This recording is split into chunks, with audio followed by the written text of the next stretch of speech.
But you have no time to dwell on such thoughts because there's a battle waiting for you, and your future depends on it.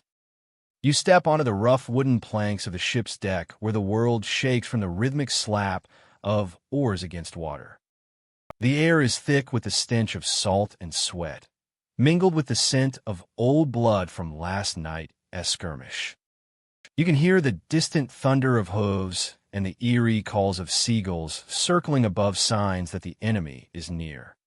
But here's the thing, you're not just anyone on this ship.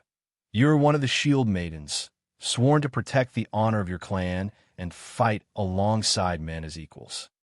You've trained for years in swordplay and archery, but today feels different, like everything is about to change.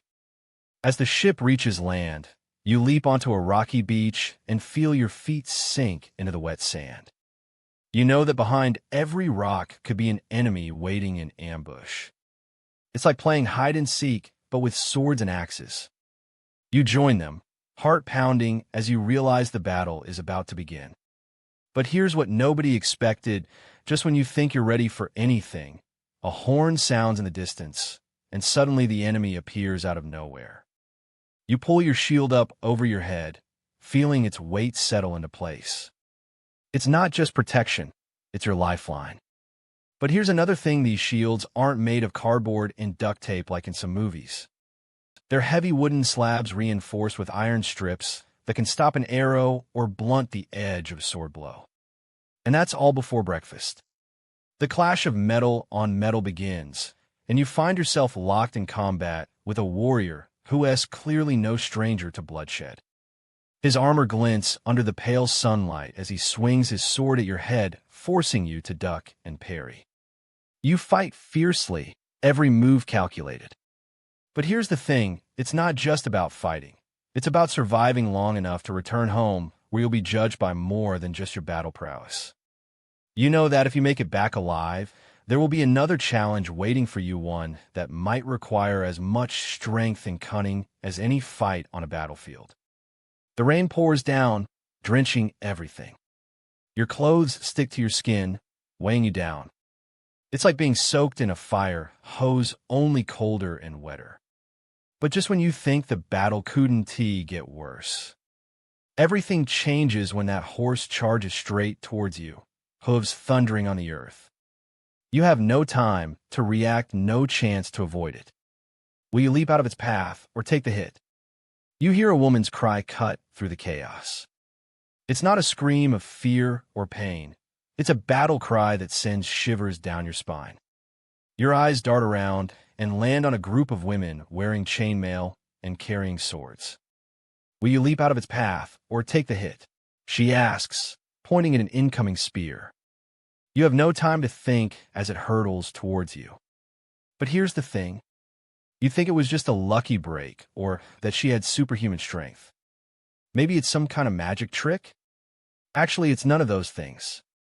You see them wield axes like madmen, dodge arrows faster than a modern sports car can go from 0 to 60. And just when you thought it couldn't get worse, you'd think that by now there would be some kind of explanation for all these battle-hardened ladies. Maybe it's a secret sect or an elite squad. But probably not.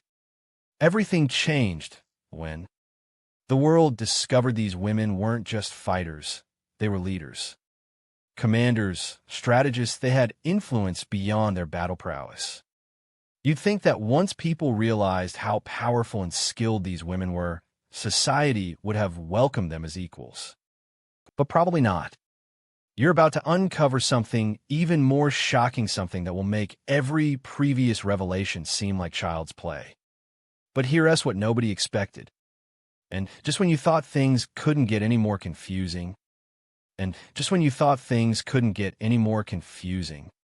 you hear someone shout, "Who is this woman claiming to lead our forces?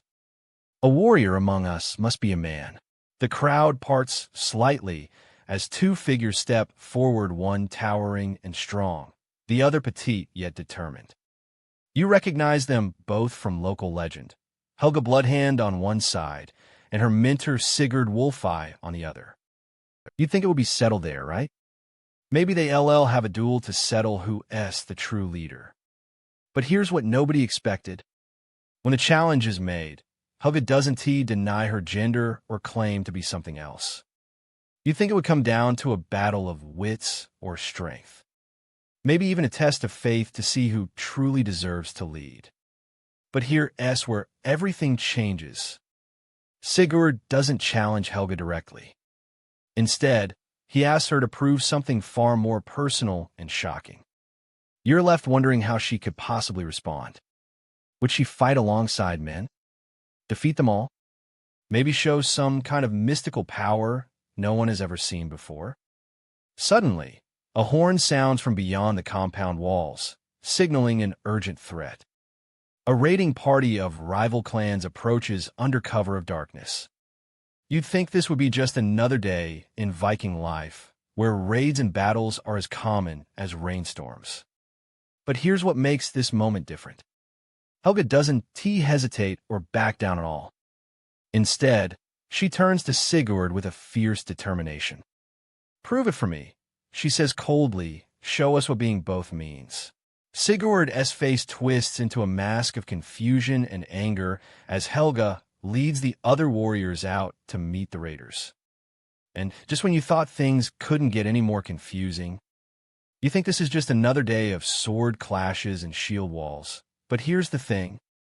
You're about to find out that being a woman warrior in Viking Age Scandinavia meant more than just mastering combat. You think this means they're treated equally, right? Maybe even admired for their strength and skill? Actually, it's more complicated than that.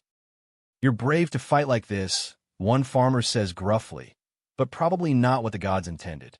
And just when you thought it couldn't get worse. You're hoping for a moment of respite around the fire, but instead, elders gather to discuss women's roles.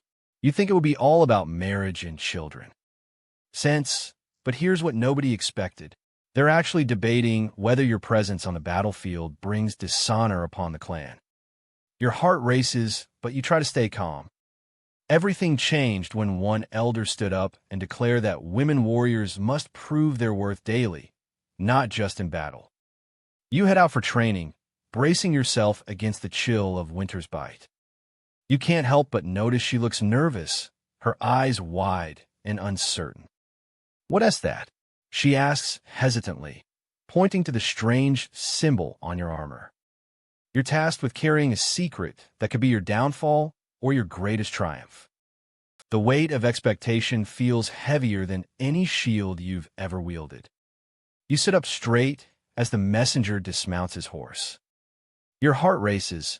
News travels fast in these parts. He hands you a letter from your kin back home.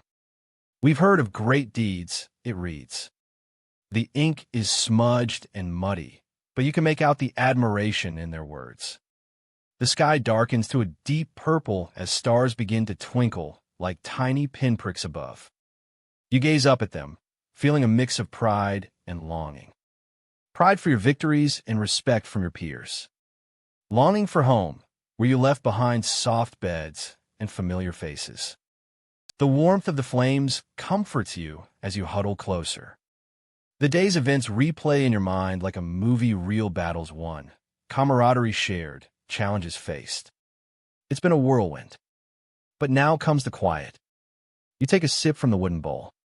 The honey drink is strong and sweet, offering a stark contrast to the day's salt and sweat. You thank him quietly, returning his shy grin with an encouraging nod. The camp quiets down around you, the only sounds being the crackling of firewood and the distant hoots of owls. Stars shimmer overhead like scattered diamonds against a velvet blanket.